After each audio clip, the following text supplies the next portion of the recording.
Okay, we want to welcome you once again. This is our last session of the day and the closing activity for this first conference on bilingual education. It was once said, language is the roadmap of a culture. It tells you where its people come from and where they are going. We're having this panel of experts now, and I'd like to briefly introduce you to uh, the experts that are with me today. We're having Maria José Gálmez from the preschool coordinator for Santiago College. Welcome, Maria José. We also have Carol Peak, English coordinator for Colegio Monte, Tabor. Marisol Besa, coordinator of the English department at School of Education, Universidad del Desarrollo. And Viviana Miglino, welcome once again from Bayard School. Okay, I'd like to briefly remind our audience that they can share their questions with me through the private chat. And first, we will have a round of questions in which every expert will be answering a specific question for a few minutes, okay, up to 10 minutes, and then I will let you know when time is over. All right. So let's start then with Maria José Gálmez. Maria José, if you could share with us about some of the challenges when we speak a total immersion program or dual learning, challenges, advantages, and disadvantages to dual learning and total immersion program, please. Yes, sure. Thank you for the invitation. It's an honor to be here with all of you today. As a preschool teacher and early childhood educators, we face challenges all along the way. So teaching a second language is one further challenge to these early years, right? As we have been hearing in the previous talks, there is not a specific program which is the best, or there's not an approach which is the one and only, but either both in full immersion and dual language learning, we have advantages and disadvantages, of course. I would say about dual language learning, thinking of it as the opportunity to have two teachers with the students, one who speaks in the student's native language and the other one who can be able to follow up the program of the English in this case, has the benefit of a progression or an immersion in the English that is gradually intaken with the students, and having the possibility for students to compel both competencies in the both languages, like the balance that was Mr. Spooner earlier talking about, right, in between both languages. At the same time, little students or small children usually go and try to access communication with the teacher who has the native language in common with them. So that is one of the disadvantages too, as they will try to talk more in their family language more than in the new language they're learning, right? And of course, depending on the context of our schools and the kind of students that we have and the support that we get from their families, either approach will give us different opportunities. On the other hand, the full immersion gives the opportunity for students to be in different contexts with a variety of speakers, meaning teachers, administratives, and different activities during the routine and the school day that allow them to get this comprehensible input around the whole day. We heard yesterday about total physical response to is something that we use a lot in preschool education and for learning English. as a second language or any other language that we learn. So it's very important in that full immersion that they have the opportunity to listen, to see teachers modeling the way to communicate. And one of the disadvantages I see in this full immersion, especially thinking in our Chilean context where we have most of our students as Spanish speakers, is that preschool and early childhood needs a lot of containment in the social emotional issues. So the full immersion blocks it a little bit, and that is where schools or different institutions need to be more flexible, as they will need to go to their native language or the familiar language. And as teachers, we will have to look for that balance among that full immersion and being able to contain and to hug them as much as they need in these early years for all this social emotional learning too. So I would say that both ways we are invited as teachers to generate engaging environments full of inputs that make children finally get engaged and involved in having fun and playing with the language, learning about the language through the language, which is very important. Okay, thank you very much. Carol, we have this question for you here. What does being a bilingual school mean in Chile? Again, speaking of dual learning systems, do dual language schools exist in Chile? What do you mean? Okay, thank you also for inviting me to this conference. It has been a pleasure for me to listen to all of you, to all of the other exposures. This question is because in Chile, I think there is a problem of expectations about what bilingualism means in the schools in Chile. I think that in Chile, bilingual schools, they call only to the schools that they have total immersion language. That means that they teach English together with Spanish, and meaning more English than Spanish in the schools, like 90% in English and the rest in Spanish. But bilingualism, what it is, we have many meanings of bilingualism, but some of them, bilingualism is it's relative because it's the control of two languages, or being teaching in two languages together, or having one taught in preference from the other one. But what I have found in Chile, that most of parents, when they are looking for a school, they say, well, I want my kids to study in a bilingual school. Well, what does that mean? We have different schools. In Chile, there are bilingual schools. And the thing is that there are different bilingual schools. First, we have the total immersion schools that, as Maria Jose was talking about, like Santiago College, Granger School, Colegio schools, and many others.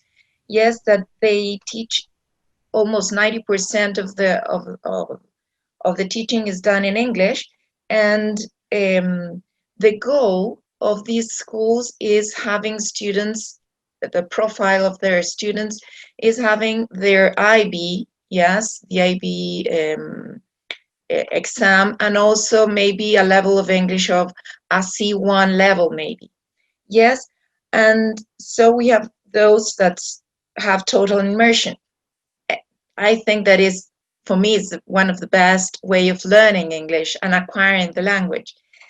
And in Chile, there are also other bilingual schools that are where they are sometimes they are called dual language schools, and that I'm going to talk about that a little bit later. But these schools are somehow they say that they have intensive English. Well, what I think that schools might have in their projects is what they mean by being intensive English schools, or bilingual schools having a 50% of English, a 50% of Spanish. And also we have this kind of encapsulated English, that they are also bilingual because they are teaching English and they have their students speaking in English and in Spanish. And this kind of encapsulated English is the one that we have schools like, so I'm going to give the name of a school I taught in, is San Benito, where teaching English is only in the subject of English, where you don't have the opportunity to speak English in other subjects, like total immersion schools, or these schools that they have dual system, where they have other subjects taught in English too, like math or science. Yes, so I think that in Chile we have bilingual schools, but they are different depending on the goal they have and the profile of student they want to achieve at the end of 12th grade or at the end of primary schools and then senior. The dual languages, the concept of dual appeared in the United States when they wanted to teach immigrants in England, in the United States. And they started this dual language in order to protect their mother tongue also, and to protect their culture for not disappearing. Yes, and now in Chile, we are having this dual, like incorporating this dual concept for schools that are teaching English not at a total immersion, as Maria Jose said. They are teaching dual English with some of the subjects in English, some of the subject in Spanish, and sometimes the same subject taught in English and in Spanish. So as we can see, we have many different type of schools, bilingual schools in Chile. So what I suggest parents and also teachers is to ask when they go as one of one of the Michael's Perez said, we have to ask, what is the project of the school? What do you mean by being bilingual, or what do you mean by being dual, or what do you mean by being what having intensive English is? So that's my suggestion for parents and also for teachers if they want to teach in those schools. What I'm going to teach where English is spoken everywhere, or just in the English class, or both in Spanish and English in the same class. So that's my suggestion and my experience. Okay, thank you very much, Carol. And now, next question would be for Viviana. Viviana, as you know, there are a number of questions from your presentation before that were left unanswered due to time restrictions. So this is a question from Kaylee Rolt. And this person would like to know what kind of model Colegio Bayard uses for second language. Is English taught as a foreign language, and starting at what age? Is it a one-way dual language school, either a 50 or a 90-10 model, or almost entirely an English language immersion school? The school project is a bilingual one, but as Carol has just said, bilingual is just a broad term that perhaps describing what we do at school would be the best answer. Kids have subjects both in English and in Spanish in the afternoon and in the morning. I mean, we don't have a shift that is completely in Spanish in the morning and another shift that is completely in English in the afternoon. And many projects that we carry out at school are bilingual. It's funny to see how kids can speak both languages in class, depending on what teacher they are addressing. The English class is, of course, completely in English, and we teach as from fourth form, that is in Argentina, that is 9-year-olds. As from fourth form onwards, kids have different subjects in English. They have language, of course, this is in every year, and then they have general knowledge, they have global perspectives as they grow older, and they have literature, and also train your brain. This is a new subject that we have started teaching this year, in which we teach kids thinking routines, and we as teachers work collaboratively in the same form. I mean, they make use of the contents that kids need to learn, need to go into through Train Your Brain and the thinking routines that we teach there. So I would say, as I say, whenever it is with a certain teacher or a certain course, it's in that language. No matter where. It is not restricted to the classroom. As I said before, whenever we meet a kid in the aisle or at break time or in my office, I mean, the English team only speaks English to kids and to one another. And kids do this, I mean, swapping spontaneously. Okay, okay.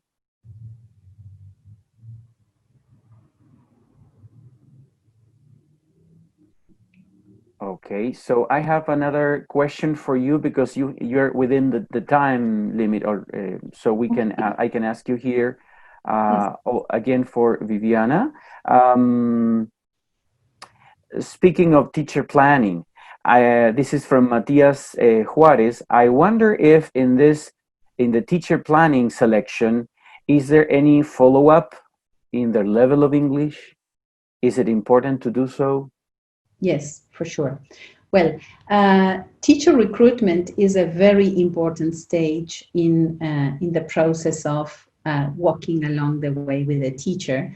And of course, I mean, there's a starting line, which is we recruit teachers who belong to well-known prestigious teacher training colleges in Argentina. It could be Instituto Superior del Profesorado Joaquín B. González or Instituto de Lenguas Vivas, also from universities, the Universidad Tecnológica Nacional, or other education houses that are prestigious.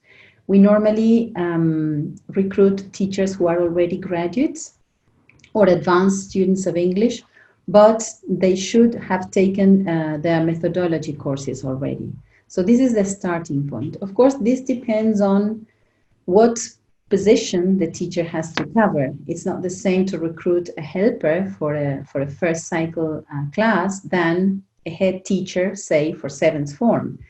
So the qualifications also go hand in hand with the teacher's experience and curriculum.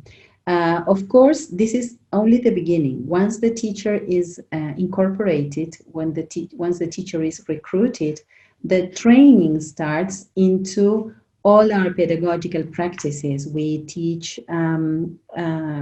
taking into account and catering for multiple intelligences. So we train teachers in this pedagogical area. We also work with thinking routines. We develop the pedagogy of play and we incorporate that into our classes. And so all this is a follow-up that it's the head's role to look at and to observe and to walk along the teacher. We see that all these practices are put into practice in class, in the observations.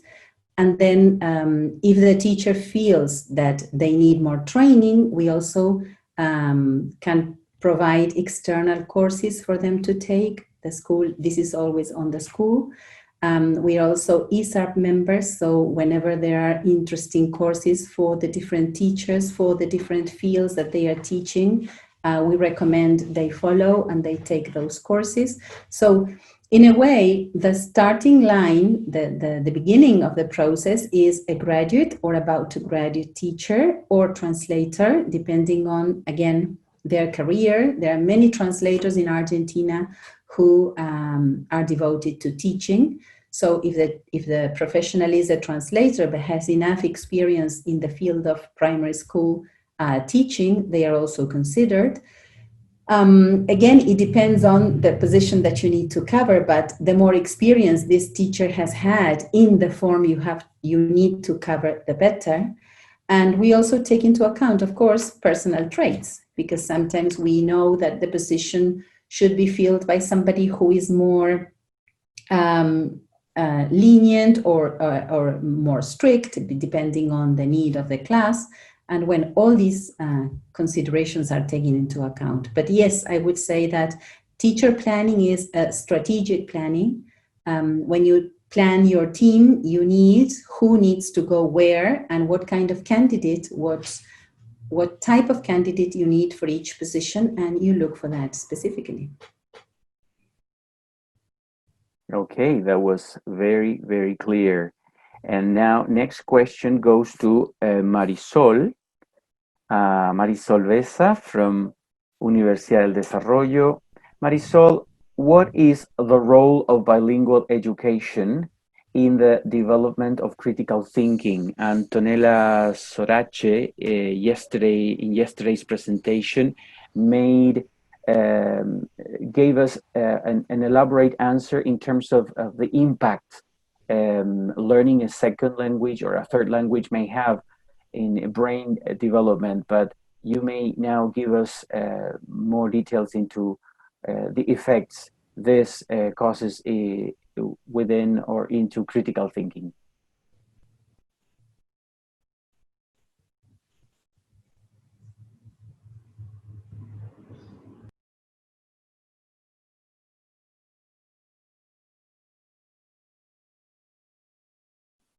You need to unmute, Marisol.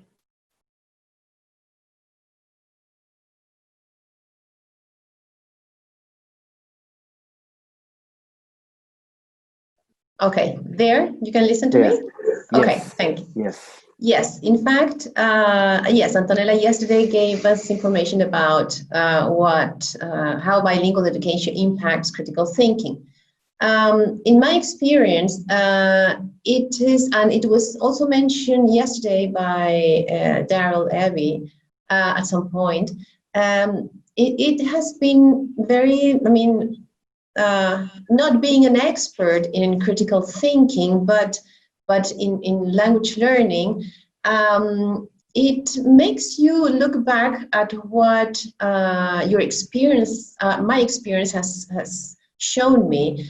And when you see bilingual education or students coming from bilingual education, it makes you wonder and really believe studies, what studies have been showing lately, that these people are in fact very good at, they're very creative, they are very good at analyzing, empathizing with people who come from different origins, different cultures.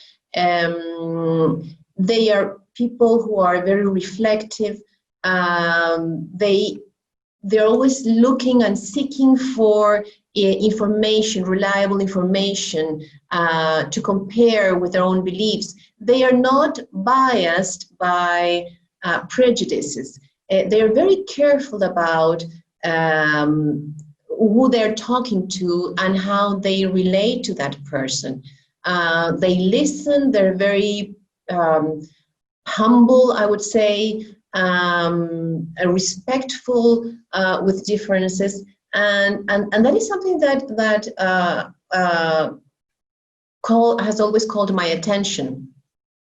They also seem to be very flexible. They easily adapt to different environments, different contexts. They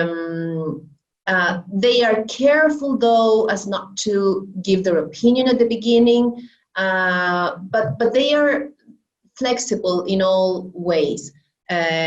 Also with dealing with new challenges from early years. Well, as I mentioned before, this exposure to different languages makes them be more creative than monolingual peers, and that is something that has attracted a lot of my attention in studies I have read. It seems that critical thinking affects creativity, and it works the other way around too. Creativity affects critical thinking in a positive way. I have also come through information that the impact of bilingualism on critical thinking increases with age. So for older people, this is a very good advantage. This is a great advantage. And that is something that is related to what Antonella said yesterday about how bilingualism helps to I don't know, not to have dementia, for example, but it slows down the appearance of dementia. However, I have also come across with studies that show that the research that has taken place in some countries, I think it was in the United States, that the teaching of critical thinking skills explicitly in higher school and college, it has not come with very good results. So I ask myself, okay, if that, well, that is one study, but if that is something that probably people or researchers are really thinking about, how to teach teaching critical thinking is not giving the results that educators want, then maybe why not aim at bilingual education? I mean, not only because it brings linguistic competence, but also because of the cognitive advantages that it has shown in several studies in different countries.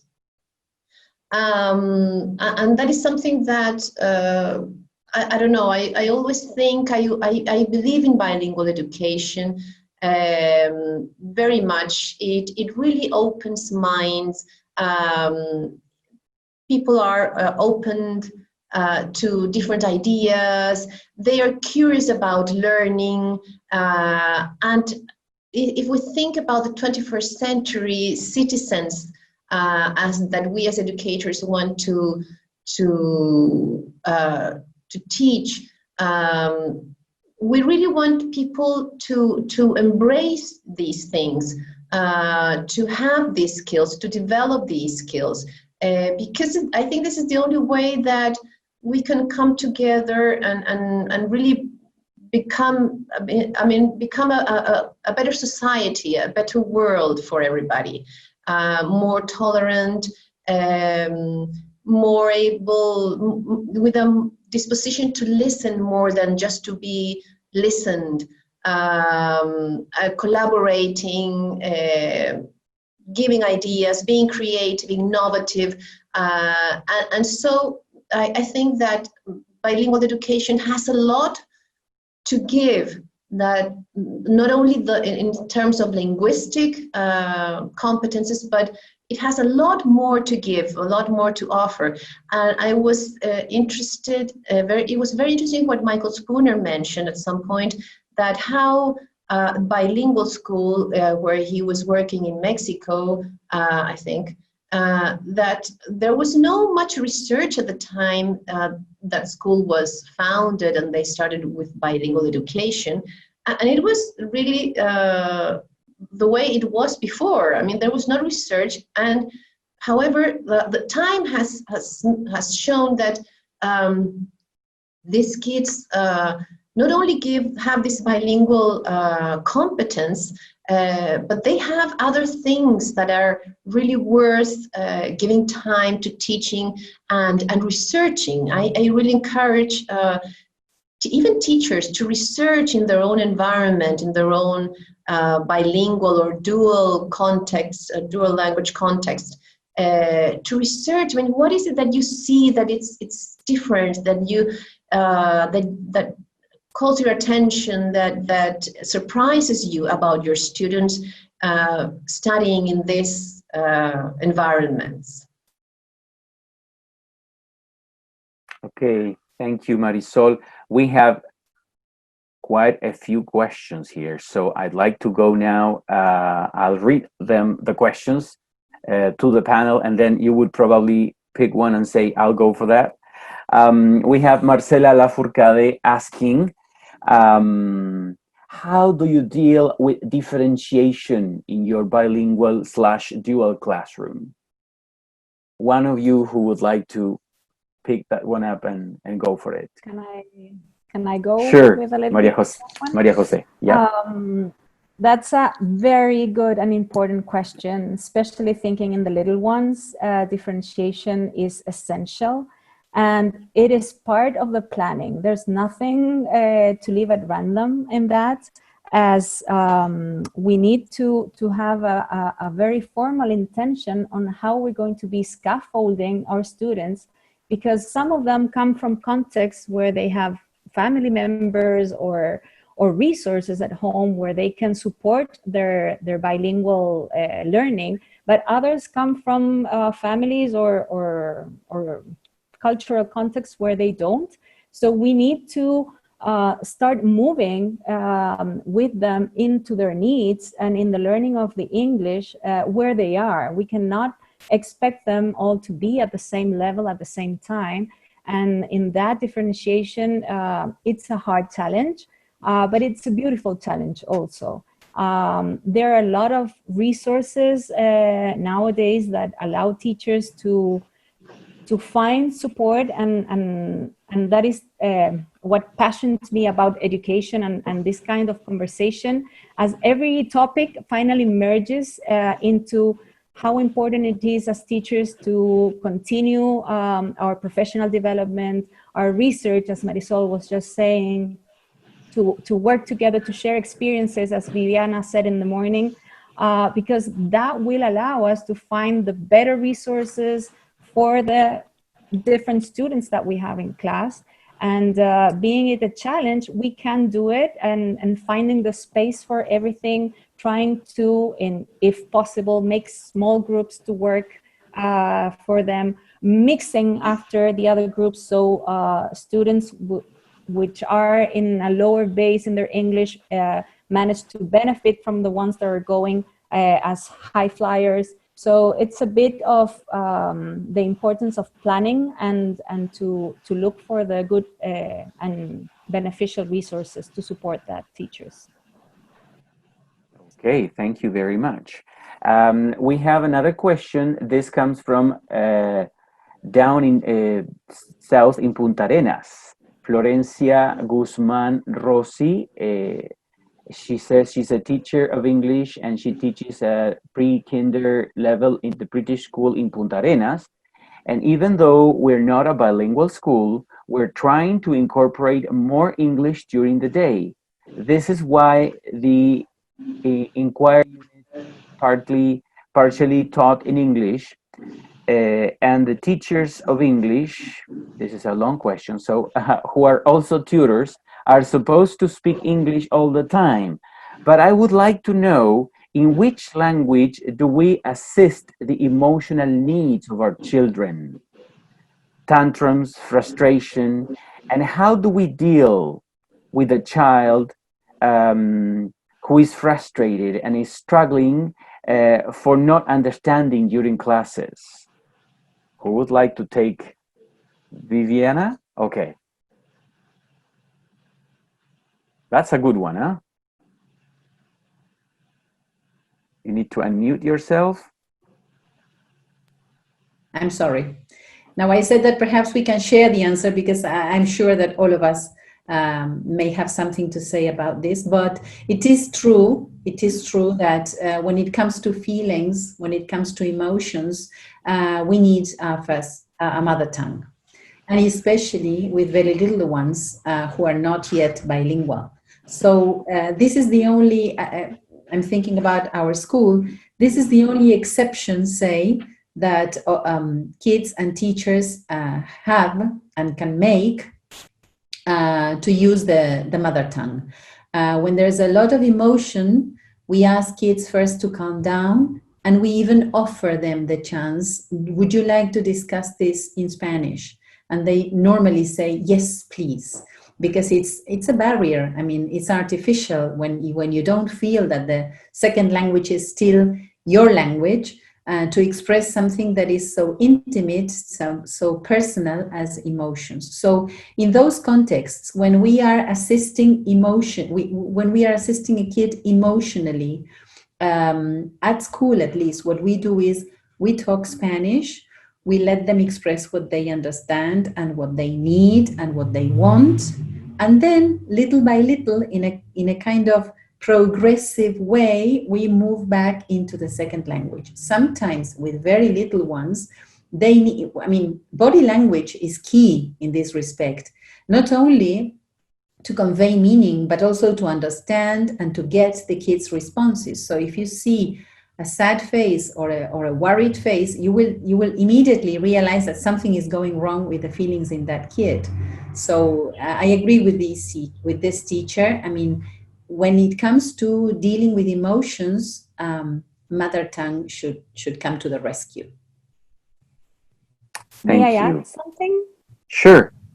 Yeah, I totally agree with Viviana, and that is how important it is as when you are teaching the English in all the other, to give the input to children about the wording, the vocabulary they will need to understand when you rephrase those emotional issues when you go into English. So usually after a while, they go like, es que estoy sad, you know, and they begin with the Spanish, and gradually, as Viviana was saying, they get it until they feel comfortable to express also those social emotional issues in English too.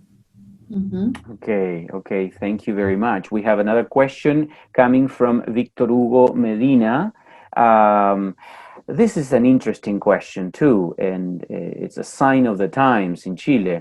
How have you informed, or how are you informing the general public about the seriousness of your programs? We're facing a scenario, I'm not sure if this is happening also in Argentina, Viviana. We're facing a scenario in which generally a bilingual program is promised, but then we come to the realization that the school only has additional English lessons, and most teachers do not showcase an advanced level of English, sometimes not even the English teachers require. Have you had to tackle that problem? Yes, Carol. Remember, you need to unmute yourself.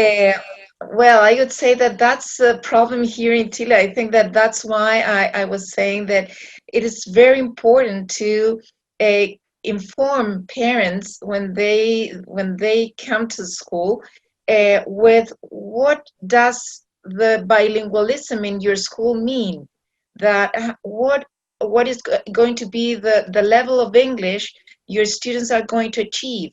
Level A2, C2, I don't know, C1, B2. So I think that in Chile especially, the projects of the school, sometimes they don't have a clear specification of what does the English means for the school. They sometimes say that they are bilingual, but not in which degree they are bilingual. So I think for not having that problem with the parents, they should have a specific part in their program where they give all the its specifications of the profile, maybe for each level. For example, when the students finish primary school, they are going to be expected to pass the mover exams, that is early exam in Cambridge, or when they are in 8th grade, they would be passing the PET, the preliminary English language. So in that way, you get the parents informed. I don't know. Okay. Yes, Marisol. I just want to add that I agree with Carol and with the question of this teacher, in the sense that I have come across a lot of web pages, school web pages, that do not have this information, this very important information, very clear on the website. And that is something that schools really need to work more on, to improve, really, to give this information, have it very clear for parents, for teachers, for everybody. Okay, thank you very much. As you take your time to answer, I'm going through the questions, which are a lot, and I want to, make the most out of the time that is left. This is let me see here. This is from Fernanda Antonia, and she's asking, whoever wants to take it,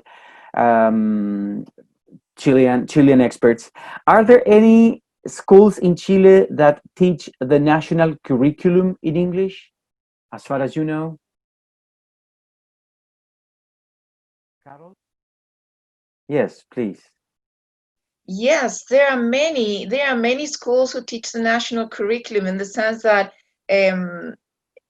we based also in our school, we are based on the national curriculum of English, and we add sometimes a little bit more, but the national curriculum, it has a lot of English. It's very, I would say, it's a challenge for schools to have it. It's not basic. Yeah, they ask for a preliminary English test together with CAT at the end of 11th grade, and at least from 5th grade to 8th grade, their objectives are very high.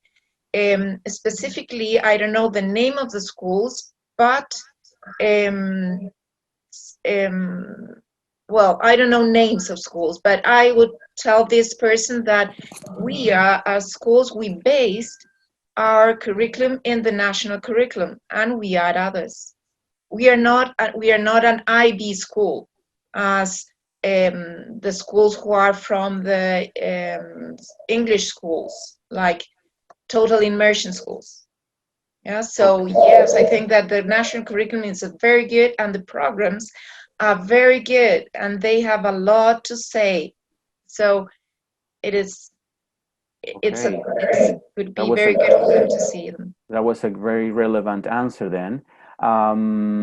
This question is for Maria José. What program of English literacy do you teach in preschool, if you do? That's a very good question, because, well, as everything, and I said that before, there is not one best program, not one best approach ever. So we as a school have been jumping and moving backwards and forwards using different programs. We have used the Jolly Phonics program for a while. We are getting into the units of study phonics program too. Because in our upper grade levels, we are already using for some years the writing and reading workshop approach. So we're trying always to align the literacy programs, including preschool. What I would say, and because there are many programs that are very good, it will depend again on the context of the school, how bilingual they are, what is the goal in the English. But what I would say, and this is something for every school in preschool, especially in the early years, to consider that phonological awareness is the one issue that you need to be like with the spotlight on. looking for a program that best suits your needs, but considering always, and as it happens in the home language of the students, we do that in Spanish also, we need to develop a very good foundation in phonological awareness so as to develop the preceding competences for reading and writing later. Okay, thank you very much. We have another question, and I'd like first to try and answer this, local experts in Chile in schools, and then I'd like to ask Marisol to take charge, okay? And then we have another question for Viviana, okay? So probably Carol, Maria Jose, and then Marisol with the same question.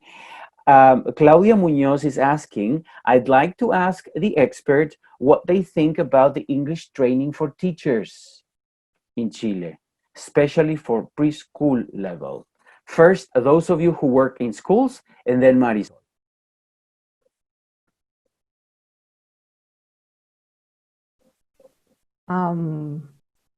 I'll go here in again. Sure. I just want to take something from Viviana's in the morning, which I found your letters there as very interesting, and with the sharing power in the OSHAP, right? And all the professional development, and that is essential, not only the formation for future teachers, but teachers all along the way. We need to be lifelong learners, and as a school, in all grade levels, we need to support teachers in that.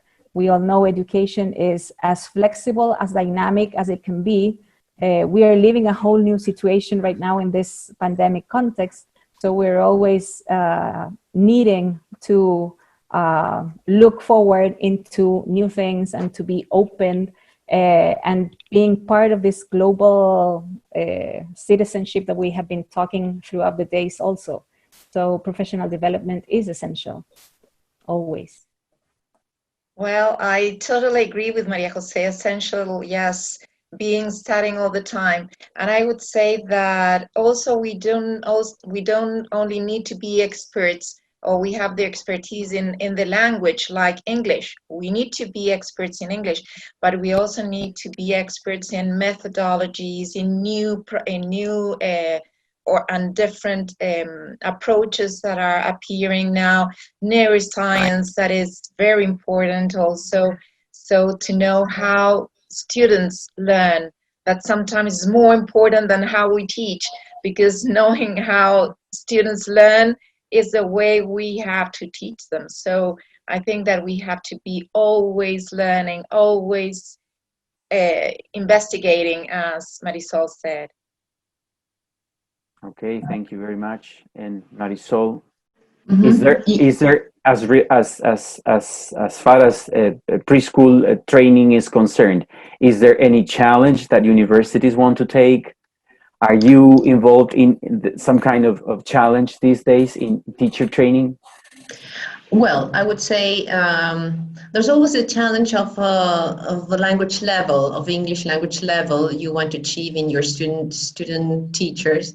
But I will also add that teaching them how to deal with language across the curriculum, preparing them for different contexts, places, for example, where English is used to teach every subject or most of the subjects, as well as contexts where only they will be teaching English through the English lesson.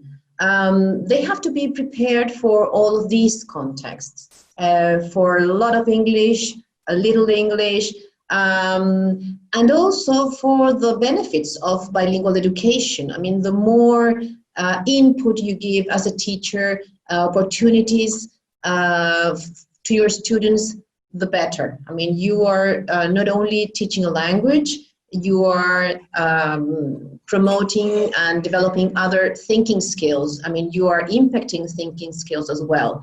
So do not just think about teaching English. I mean, becoming just an English teacher. It's more than that, really. It has to do with impacting and developing your brain in different ways. Okay, thank you very much. Viviana, this is a question for you. Elisangela Marquez is asking, is there any progression to start the second language? From the first to second language? And she basically mentions your name, so probably she's asking about your experience as a school. What type of pacing do you set? If you could share some of that. Yeah. Well, of course, as I said, kids start at Bayard School at the age of 2. And at that age, very young age, they don't have a teacher of English, but they have some activities in their Spanish lesson in English. For example, songs, very little ones get the language through songs and stories and routines, the language of the classroom, right? Daily routines. As we move along in Kinder 5, they already have their teacher of English that takes them to different experiences, and then they are already producing longer chunks of English. And as they enter first form, they already have their English shift. So the progression is slow. And as I said in my other answer, it goes along the emotion of the kids. We don't want kids who feel frustrated or who feel that they are being left out because they can't follow. So at the very early ages, we do scaffold this very well, but the input is basically through what is repetitive, through what kids enjoy, and once they start getting these routines, they start producing these routines. And then as we move along, as I said, in first form, we start Kinder 5 and first form with phonics. We start with phonological awareness, and they start writing short words or sentences. In second form, we already start writing at sentence level, and well, the progression follows until, as I said before, in seventh form, they write and they speak and they listen and they read the second language as their own. Okay, thank you very much. This question is coming from Sian Jarrett. And this is, I open here to anybody on the panel. Can you give us some more examples of how to use project-based learning in a bilingual context, in a bilingual school? Project-based learning. Maria Jose? Yes, I saw you jumping in. Yeah, we do not use specifically the project-based learning, as we are an IB school and we use the primary years program from the International Baccalaureate. But we have many similar things as the inquiry program it recalls. It's very nearby the project-based learning. And starting from preschool, and the teaching of the second language is very easy and engaging, as you can develop projects, and many of those, as Viviana said in the morning, can be done in either language, or mixing both, or developing new vocabulary and opening the content-based new frontiers in interesting themes for the students. So it's easier to propose an engaging content for them through the project-based learning, to introduce new vocabulary and to use the language. And that is why, and I was going to recall from the morning, somebody asked about translanguaging, and because translanguages propose no hierarchy of the language itself, project-based learning also provides the opportunity for students to develop their linguistic skills during the use of this content and during the project, and develop and use all those skills independently on the language they're learning. So I think project-based learning is very useful in the teaching of a second language too. Okay, okay. Marisol, please. Yes, I want to add that the benefits of project-based learning are several. For example, working in a collaborative way, using English in a meaningful way with something, I mean, working on a task or solving a problem together, and not just focusing on the language. That makes it more meaningful, and it makes using the language as a tool in a more real way. So project-based learning has a lot of possibilities. You can work directly with other teachers from different subjects, if you're an English teacher, for example, in a school, or working, I don't know, integrating content from, I don't know, different areas.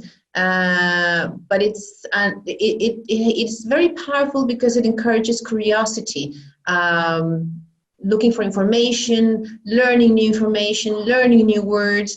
It has a lot of potential. Okay.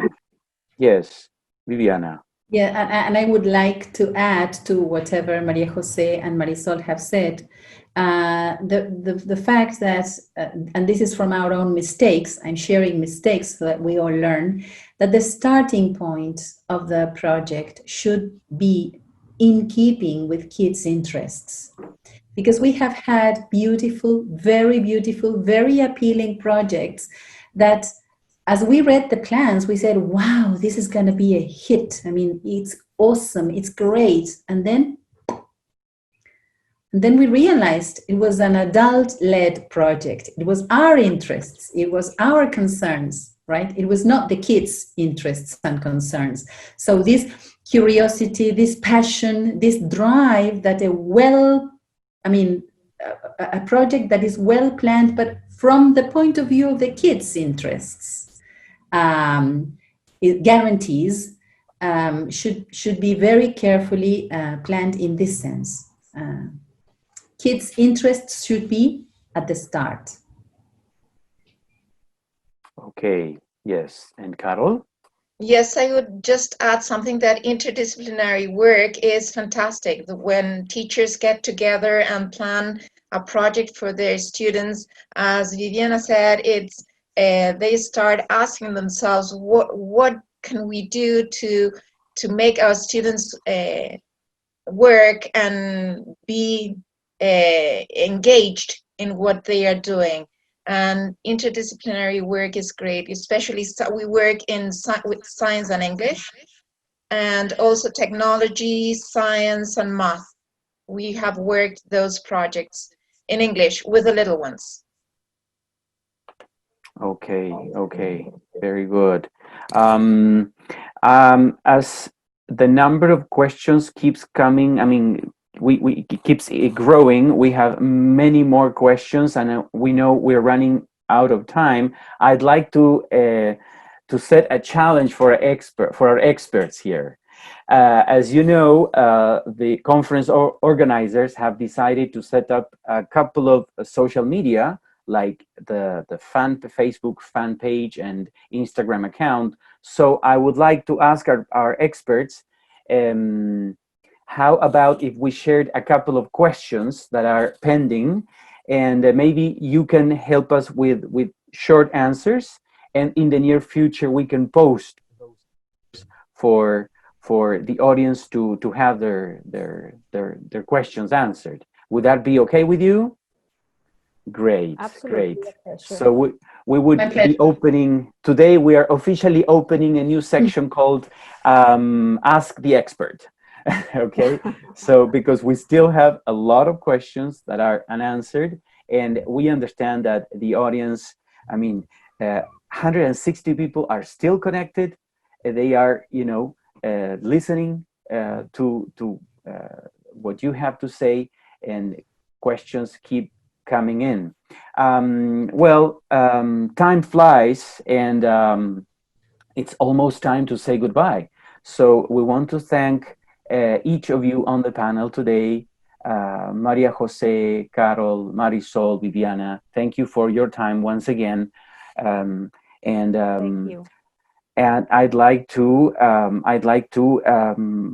add a few notes before we finish, because we're getting to the end of the second day of the first conference on bilingual education in Chile.